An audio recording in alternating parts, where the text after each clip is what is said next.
And she was especially proud of her early fight for the women who cleaned commercial buildings. This is Inez from the play Seven. And one meeting, the bosses were talking about cutting the budget for cleaning and how that was essential for good finance. So I looked around at all of them, all the gray suits across the table, and I asked, does that mean that you're going to cut your pensions and your benefits as well? Because 100 of you costs as much as 10,000 of these women. And when peace came closer for Northern Ireland, Inez demanded that the Good Friday Agreement include explicit provisions for gender equality and human rights. This is again from Seven. What I would like to see in this Good Friday Agreement is some provision that requires any public policy to be tested with its impact on the most invisible. And secondly, that requires that the most invisible be involved in that measurement.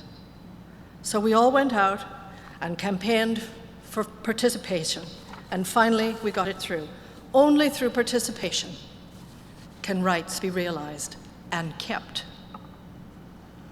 One day I was working in my Participation and Practice of Rights project with a group of women in North Belfast, and we're sitting round together in a small dark room in a community hall, and the sewage is coming up in the sinks.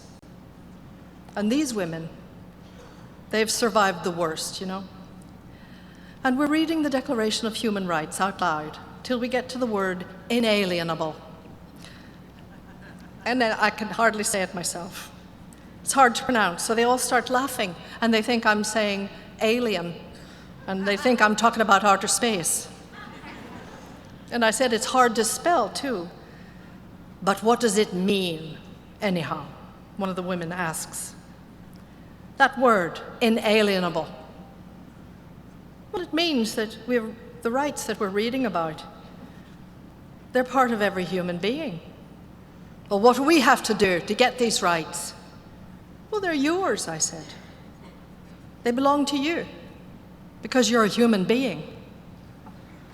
And she looks at me, amazed.